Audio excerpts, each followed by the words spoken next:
Hey, I have a practice, a procedure. I go to bed, I don't know, somewhere around 10 o'clock at night, perhaps earlier, sometimes 9, sometimes a bit later, but not often. And I wake up somewhere around 1 to 2 or 3. In this case, it was, I think, quarter to 2 in the morning. And it's 4 o'clock now. And I've dictated the previous recording to this. And I may have added a few notes to others, I'm not sure. But I wake up, I'm laying in bed, it's dark of course, and I think, if you like, I've been in the subconscious, and the dreams are, I wouldn't say chaotic, but they're not necessarily uplifting, are they? I mean, they're a ramble and a jumble, and I think, how am I to? I'll thank God, and I say to myself, well, let's think of 5 or 7 things that I'm thankful to God for.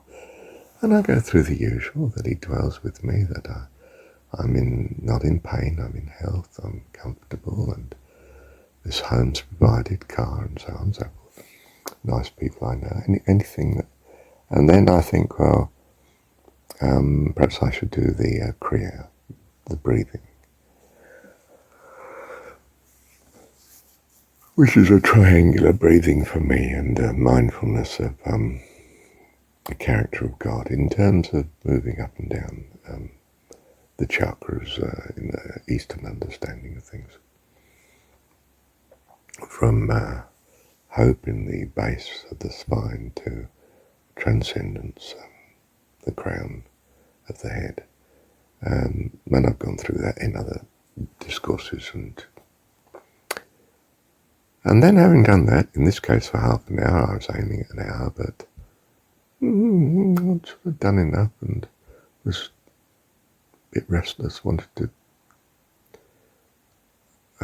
be more spiritual than what it was. And but I think it's preparation, mindfully. I turned to checking my recordings, and I typically start by checking on it's something that's I did very recently indeed, like yesterday,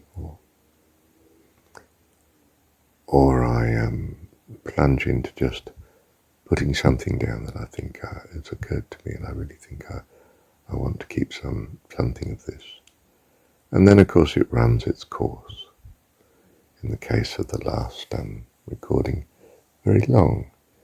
Sometimes it's many short bits, related in a way chronologically in their consequence, but not necessarily one piece. They're down as separate pieces. Could have been all put together, I suppose.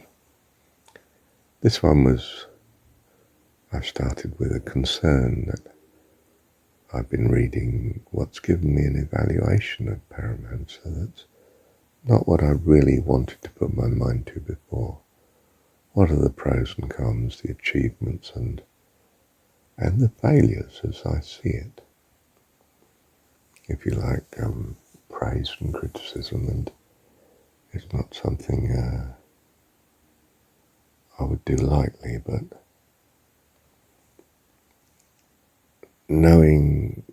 looking at what seems to be most acceptable and what seems to be most not acceptable does help us to get some sort of handle on,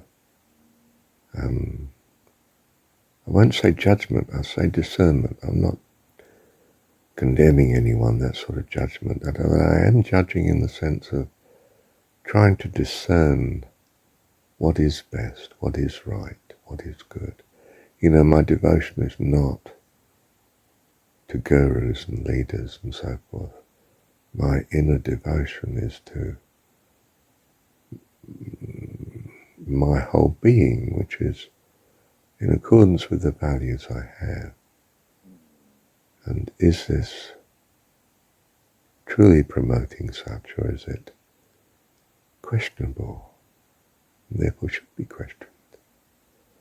It's not to destroy what is. It's to very much wonder, doubt, you could say, I personally think it's the right side of uncertainty, a doubt, the right side of doubt that actually says, hang on, are you sure you've got it right? Check it out. Does it stand up to your evaluation and check? If it doesn't, what are you to make of it? Or in what way does it and in what way doesn't it? Or in what way are we asking the wrong question? What is a more suitable question that matches your values, Marshall? In this case, life eternal as I understand it, in relationship to all life and God as Heavenly Father. Is it meeting that? Or is it missing that? Is it a byroad that we're looking at? One that might come back to the main route, but might go on an incredible ramble to no point. There are more economic direct routes. You know, what is essential, what is largely waste and futile strife and effort. It's the essence of why I became an economist, isn't it? Why I focused on logic. That there was something fundamental I needed to make sure of. If you like, one has to prioritize to be economic, to achieve the most with what resources one seems to have. And part of that achievement may be to look to further resources, though not, of course, to devote all one's resources to looking rather than exercising such resources to the goals that you value. And of course what you value is modified by the practice itself. And we trust it to God that He is in fact leading us through this minefield of byroads and misunderstandings and uncertainties. We look to God.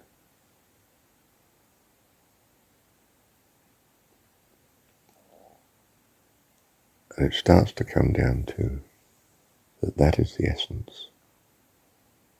What makes us look to God? John's Gospel has it, doesn't it, that this is life eternal to know Thee. What makes us look in the direction where we might know Thee, understand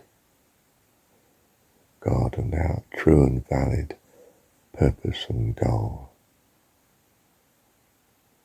including the supposition that such exists.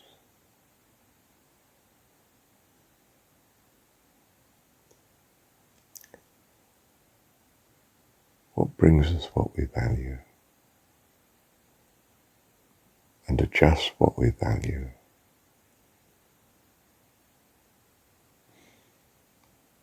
to the best that's feasible in the uncertainty of things. Now I tend to move towards utopian perfection as a conceivably possible, discounted by its probability. But of course I've moved towards an infinite gain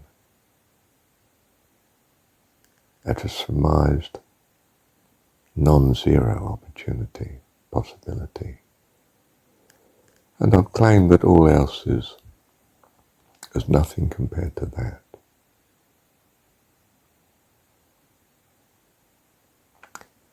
Such that the pursuit of such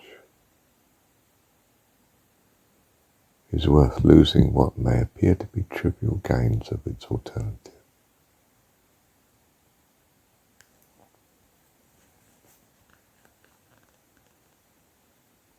That's my rationality. You might think it's very irrational, not very sound at all. That's my rational resolve. My take-up on how to discern which way to go.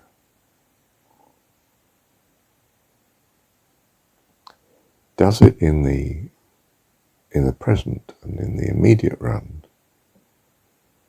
result in joy and peace and happiness rather than loss and confusion and stress and death? And does it constantly flirt with the possibility of the infinitely wonderful? Because the infinitely good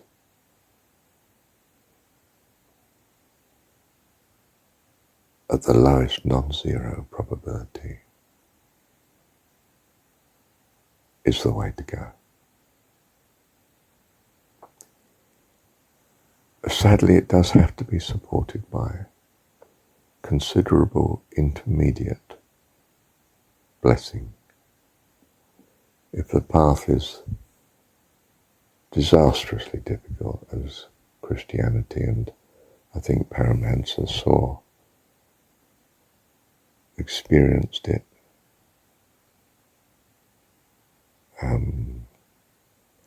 well, it held them, but it won't hold most of us. And we'll seek an option that gives a little bit more to the present.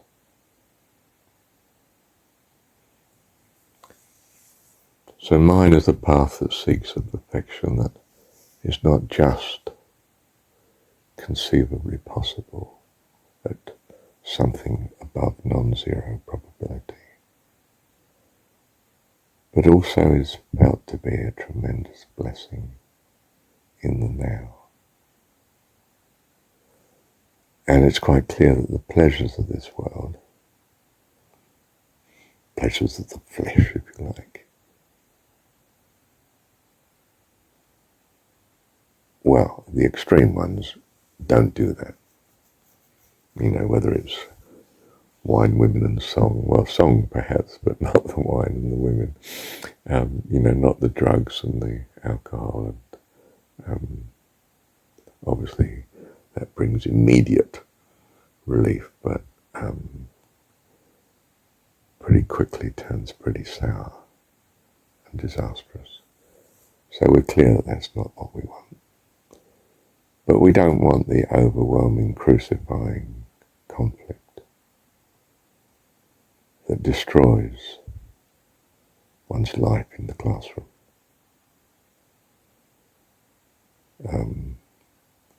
Lessons that are too hard don't make wonderful students. They make bewildered students that are in chaos. So, Buddha-like, we're going for some middle way. Has to be tolerable, a bit more than that. Has to be enticingly acceptable.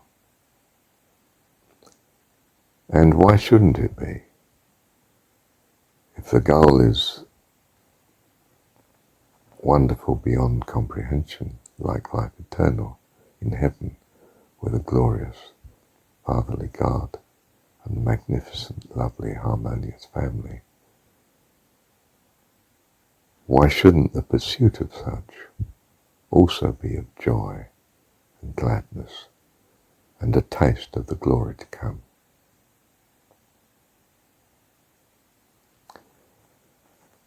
So my hope is rather unbounded,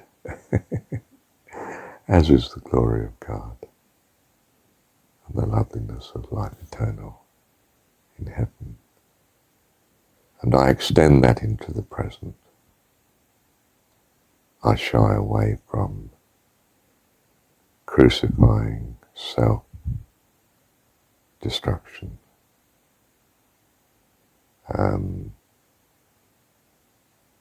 I think the world got it wrong.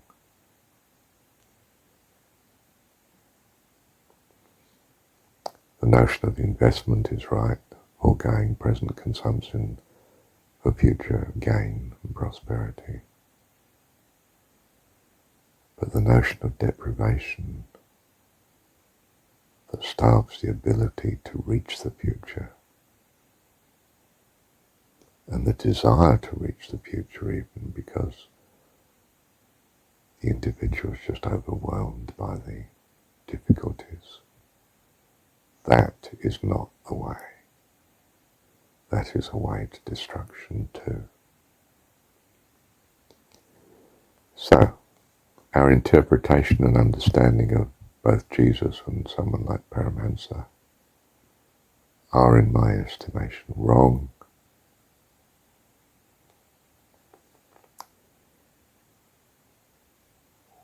What is right is a life that is of love and joy and peace and kindness.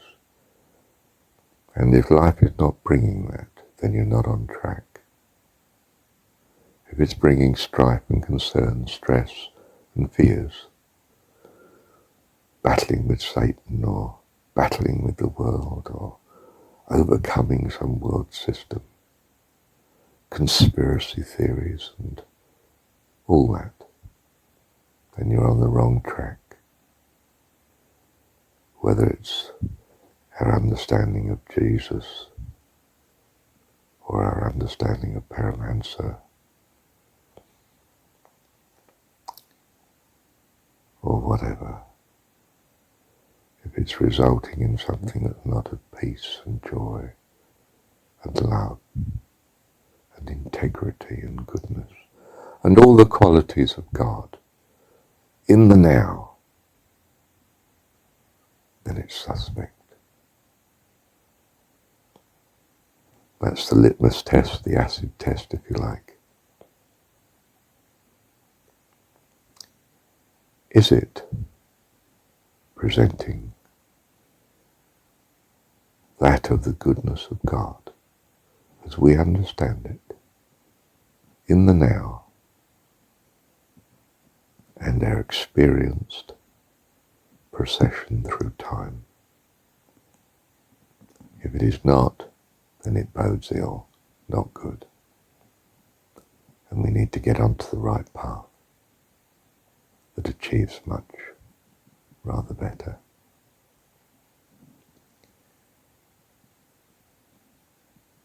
Thank you, Heavenly Father.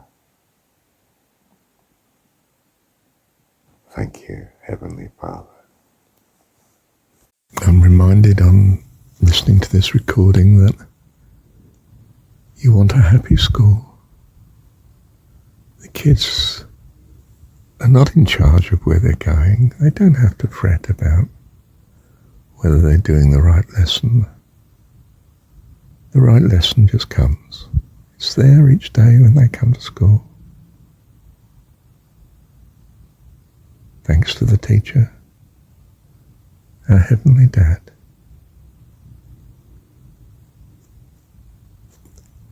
And Mum or Dad or both, bring the kitty and collect the kitty. Have you had a good day, love? Yes, so. They're not aware of the details of how they are being matured and fashioned for future life. But there's a loveliness about the school. There's another worldliness about the school. Look, you're at school. This is the school. This universe you're in. You can have a hard Victorian England school where you just long to be at home. And you battle through and you're sort of dragged into the future. Or you can have a Rudolf Steiner School. The whole family's at its best. Even Mum and Dad feel the loveliness of childhood. Your childhood here in this universe should be a loveliness. I mean, I say it again and again. If it's not furnished with the loveliness of life eternal now, then it won't be then. Look to it. Kingdom of heaven is at hand. It's not miles into the future, aeons, years, weeks. It's now. It's within you. You have it already.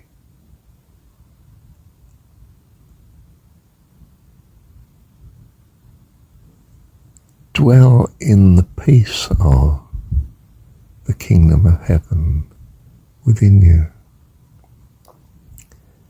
This is another day. I don't know what lessons. I didn't see coming what I did yesterday. It was good, Lord. Dad, you did it all.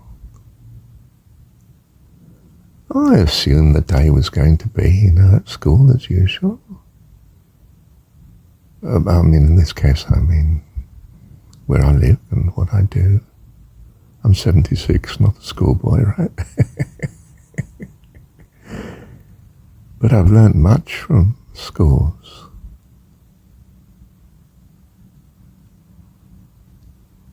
This universe is a school. This life you're in is a school. Make it a lovely school. Treat it as such. Don't fret about whether the school's taking you the right way or not. Think only about what you enjoy and like, what you can appreciate and live to the full now. Find the kingdom of heaven in the now, in the present. I don't mean hedonistic pleasure.